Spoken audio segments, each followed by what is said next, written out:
Assalamualaikum warahmatullahi wabarakatuh. Hello everyone. Welcome to the course of Introduction to Paragraph Writing with me, Mr. Munir here.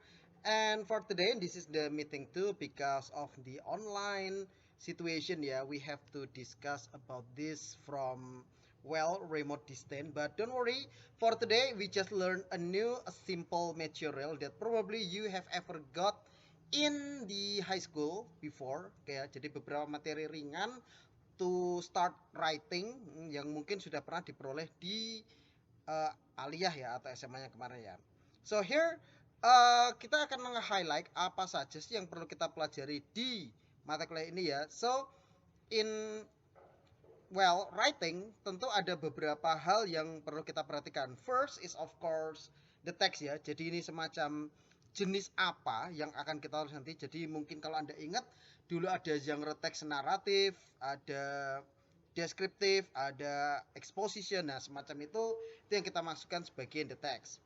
Dan kita juga mengenal mekanik, yakni bagaimana cara penulisan. Well, it's different from grammar which is in point 3 ya. Kalau mekanik itu lebih kayak nulis seperti ini, itu strukturnya itu seperti apa?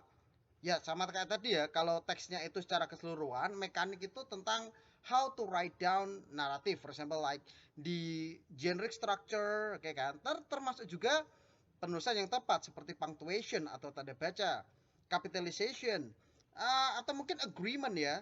Agreement itu ibaratnya kayak kalau subjeknya ini, kata kerjanya ini, atau kita pakai tenses apa, tentu semuanya itu sama ya, itulah ya mekanik ya. So it's about how to write something correctly.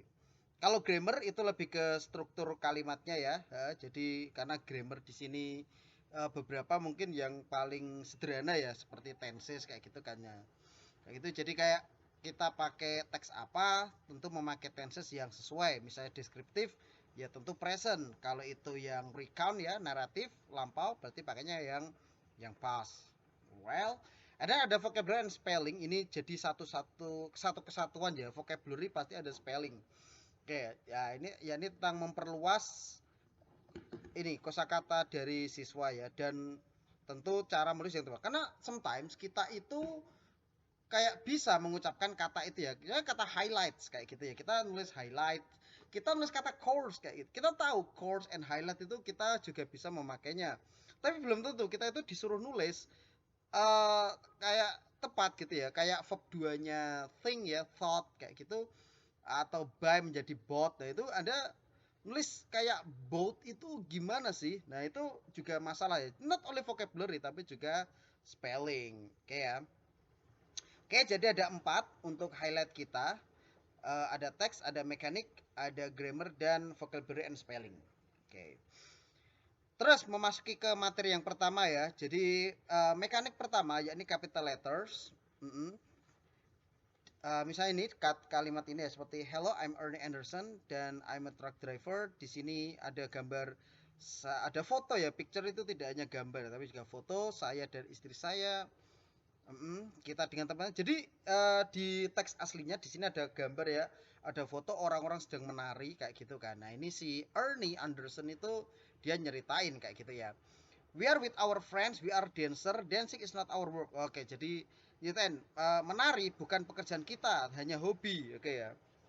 Iya, jadi menari bukan pekerjaan ya, hanya hobi ya, bukan pekerjaan wakil rakyat juga. Waduh. Ya, oke.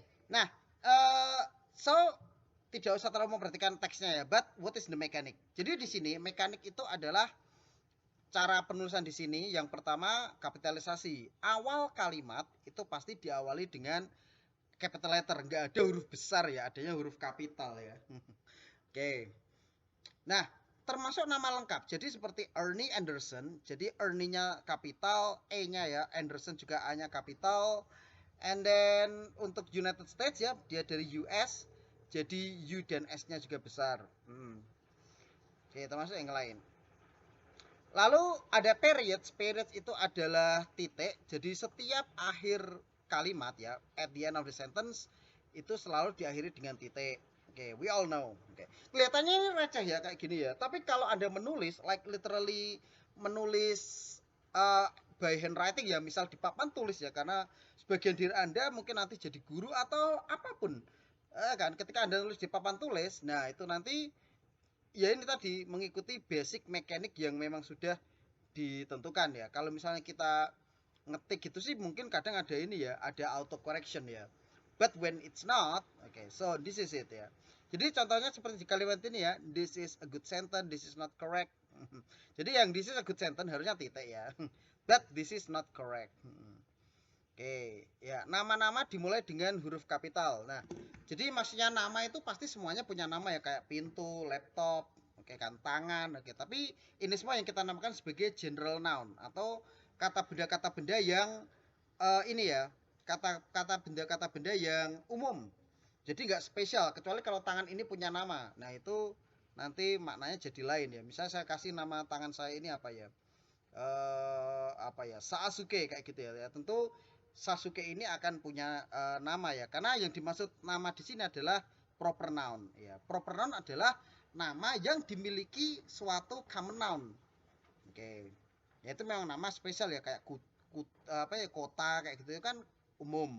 Tapi kalau Kudus, Pati, Jepara, Demak, nah itu yang kita namakan um, proper noun ya atau nama-nama benda-benda yang memiliki nama khusus. Nah, itu yang nanti harus ditulis dengan huruf kapital. And then untuk grammar fokusnya ya kita lihat dari subjek pronoun ya apa ini? Jadi semacam domir gitu ya, domir munfasil gitu. Ya. Jadi kita pelajari dulu seperti I, you, we, they, he, she, it ya. Di sini Anda pastinya udah tahu banget lah, udah sering. Jadi you ada dua, ada you yang singular, ada you yang plural, dua-duanya pun sama ya. Jadi kadang kita salah paham antara kamu atau kalian itu normal. Oke.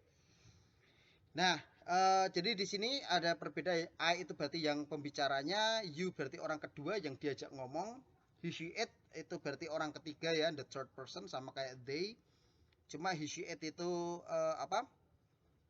Tunggal. Oke ya, he untuk yang berjenis kelamin pria dan feminin untuk yang perempuan.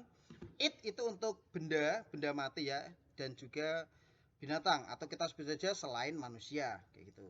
Kalau they mereka sebetulnya they ini konsepnya itu orang ketiga ya orang ketiga dan jamak kayak gitu ya, harus jamak. Orang ketiga jamak itu they.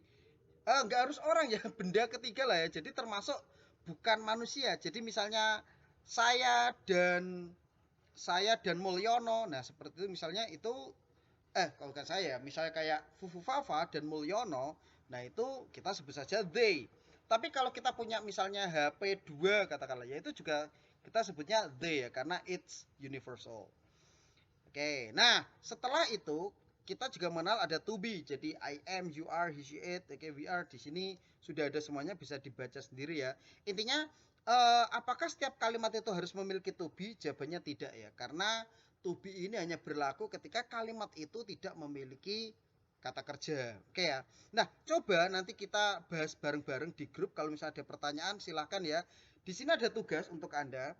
Jadi well just to what is it ya, just to work with our first assignment, silahkan tulis di buku masing-masing yang sudah pernah saya share ya, yang sudah pernah saya beritahukan di kelas. Kalau masing-masing Anda harus punya buku khusus buat nulis. Nah ini tulislah jawaban ini di ROM 1, 2, 3 ini ya.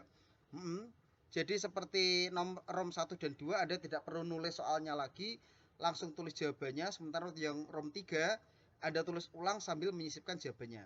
Ya, nomor 1 itu berarti dia apa ini ya, disuruh ngubah sesuai itu ya, sesuai mekanik yang sesuai. Yang ROM 2 itu Anda pakai kata ganti ya, tadi pronoun yang sesuai, dan yang ketiga memakai to be yang sesuai. Okay, that's it.